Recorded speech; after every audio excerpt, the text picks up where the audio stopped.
Aristotle was born around 384 BC in the ancient Greek kingdom of Macedonia, where his father was the royal doctor. He grew up to be arguably the most influential philosopher ever, with modest nicknames like the Master and simply the Philosopher.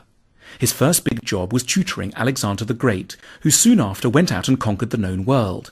Aristotle then headed off to Athens, worked with Plato for a bit, then branched out on his own.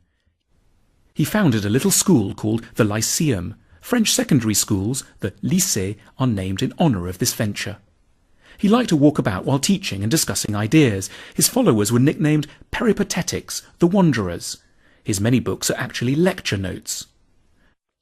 Aristotle was fascinated by how many things actually work. How does a chick grow in an egg? How do squid reproduce? Why does a plant grow well in one place and hardly at all in another? And, most importantly, what makes a human life and a whole society go well? For Aristotle, philosophy was about practical wisdom. Here are 4 big philosophical questions he answered. 1. What makes people happy? In the Nicomachean Ethics, the book got its name because it was edited by his son Nicomachus, Aristotle set himself the task of identifying the factors that lead people to have a good life, or not. He suggested that good and successful people all possess distinct virtues, and proposed that we should get better at identifying what these are, so that we can nurture them in ourselves and honour them in others. Aristotle zeroed in on 11 virtues: courage, temperance, liberality, magnificence, magnanimity, pride, patience, truthfulness, wittiness, friendliness, modesty. Aristotle also observed that every virtue seems to be bang in the middle of 2 vices. It occupies what he termed the golden mean between 2 extremes of character. For example, in Book 4 of his Ethics, under the charming title of Conversational Virtues, Wit, Buffoonery, and Boorishness, Aristotle looks at ways people are better or worse at conversation. Knowing how to have a good conversation is one of the key ingredients of the good life, Aristotle recognized. Some people go wrong because they lack a subtle sense of humour. That's the bore, someone useless for any kind of social intercourse because he contributes nothing and takes offence at everything. But others carry humour to excess.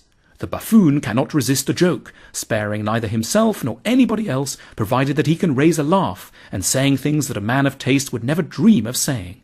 So, the virtuous person is in the golden mean in this area, witty but tactful. A particularly fascinating moment is when Aristotle draws up a table of too little, too much, and just right around the whole host of virtues. We can't change our behaviour in any of these areas just at the drop of a hat, but change is possible, eventually. Moral goodness, says Aristotle, is the result of habit. It takes time, practice, encouragement. So, Aristotle thinks people who lack virtue should be understood as unfortunate rather than wicked.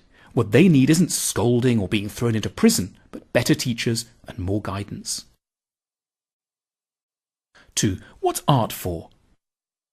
The blockbuster art at the time was tragedy. Athenians watched gory plays at community festivals in huge open-air theatres. Aeschylus, Euripides and Sophocles were household names.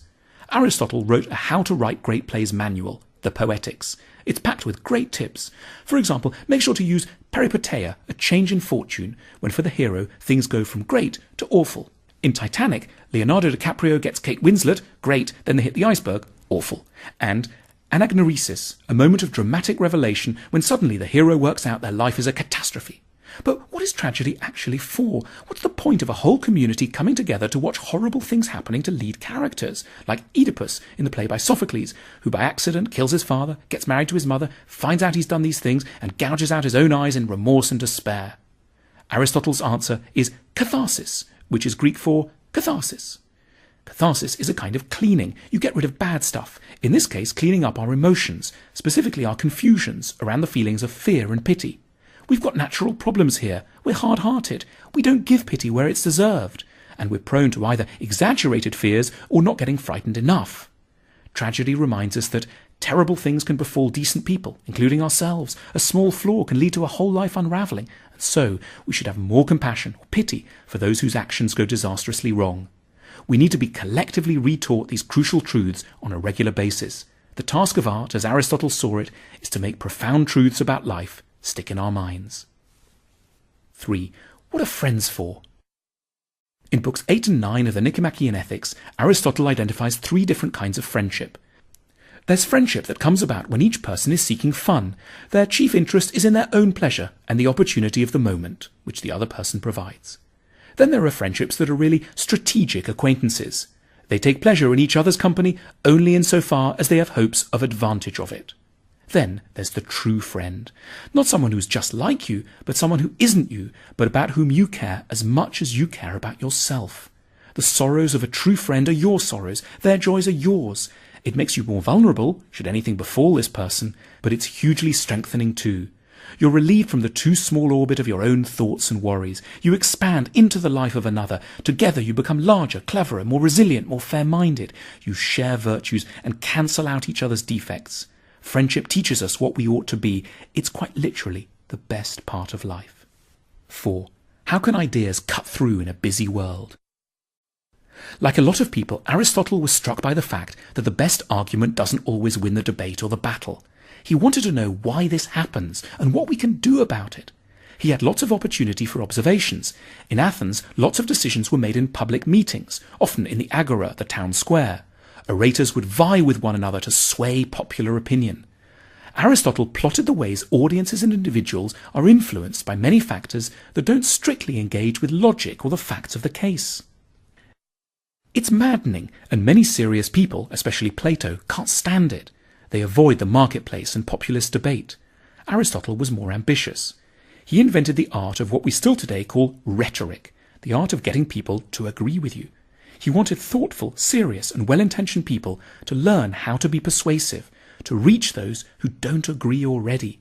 He makes some timeless points.